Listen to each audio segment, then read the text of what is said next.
Okay, here we have a Ford Expedition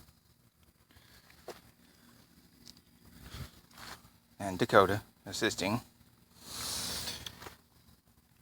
The latch was bad.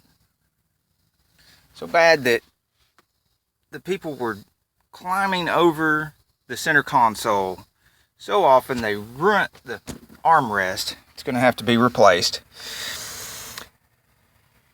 Climbing into the seat, which you can see I've got out, because that is the first tip I have for you. The first secret to being able to replace these latches. This latch. Latches to the striker, of course. Because you can't open the door when the latch is bad. And you can't get the panel off when the latch is bad. And you can't replace the latch because you can't get the panel off and you can't open the door. Unless you take the driver's side seat completely out, which has 4 very large T50 or T55, I can't remember which one it was I used. It was a very large Torx bit. And it has a whole bunch of connectors for the bottom of the seat. Which if you've got back problems, they're going to be screaming at you while you're holding that seat up, disconnecting all those connectors. And then you got more connectors when you get in the door. Connectors, and one at the bottom you cannot see, but you can see it on this old switch. See the connector is down at the very bottom. You're going to have to feel your way through that. You'll see there is the release is right there. That will help you knowing that the release is pointing towards the bottom. And then you of course have rods 1, 2, 3, 4, 5 rods on the thing. Now this one is going to remain on there. This one you're going to have to push something in there to push those 2 plastic tabs apart very carefully. And luckily around here it's about 100 degrees, so plastic becomes very flexible and it's not a problem. If you're in a cold climate, that's probably just going to break off into pieces and you're probably going to have to replace it. But if you press those apart, get that rod out of there. This other rod up here, you leave it connected there. And you come down here, and I'll show you on the old switch. There is this little tab right here that the rod goes into, and you'll have to pull that towards you away, and then the rod comes out easily. But the pulling it towards you doesn't come out easily. That's going to hurt. But, you know, it's not burnt, bruised, or bleeding. You're not doing anything. So, then this track, of course, has to come out of the way as well.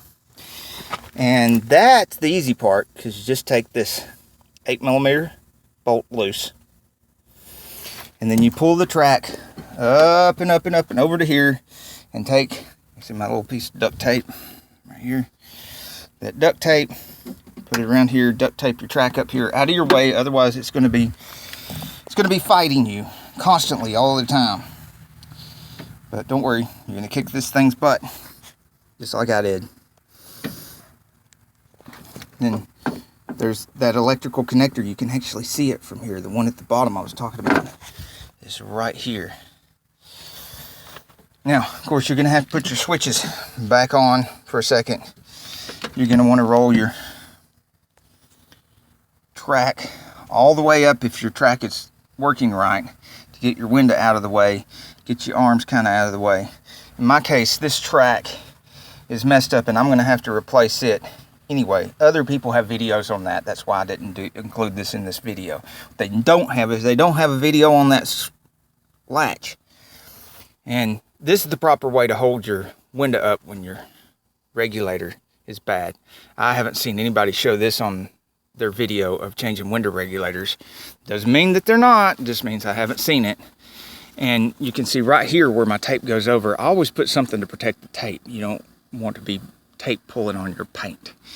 But you do want tape holding your window up, because these people that rent the console by climbing over it all the time without putting anything on it to protect it. Also, to hold the window up, did another no-no, and that is they were stabbing sticks and stuff down in here to hold the window up instead of using tape. And you can see it's damaged the weather stripping here and here and here and here. So don't do that. Use tape. And don't tape your paint. Alright, back to the latch. Did the latch. Old latch, door was stuck, couldn't get it apart. Took the seat out, then took the panel out, because you can get the panel out once the seat's out. It ain't easy, but you can get it out. There's plenty of videos on how to take the panel off. Once you get the big seat out, it's just like the videos on the panels. Then, moment of truth. Shove this out of the way.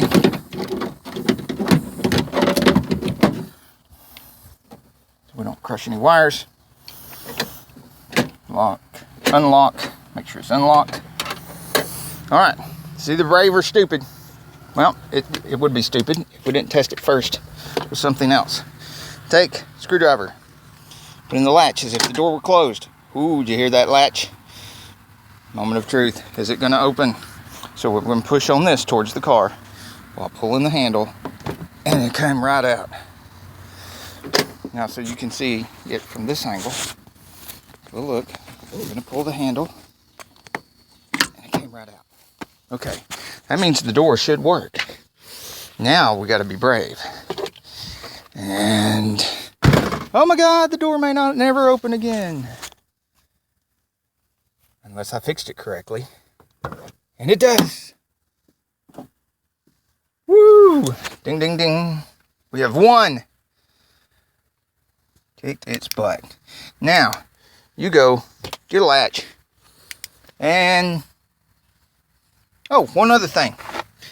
Besides the track being in the way, this rod right here that connects right here goes down to the electric door latch release. Has a rivet right here. You will have to drill that rivet out, and you will have to replace it with a sheet metal screw or a screw and a nut. If you don't know that secret, you're going to fight with this forever and never get it out because all these 5 rods go in 5 different directions. Now, get you a buttload of tools, drill bits, hammer to knock the rivet out, duct tape, and dielectric grease. Don't put any connectors back together without dielectric grease on them. Use some gloves because there's a lot of sharp edges in there. And you need some 10mm, 8mm, and this Torx bit here for these bolts.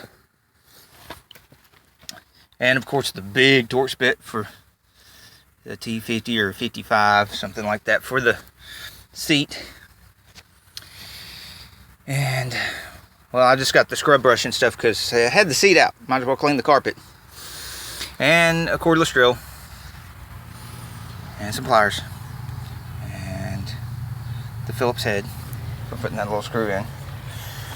And that's really about it. You don't need any more than that. So, have fun. Remember, not burnt, bruised, or bleeding. You're not doing anything.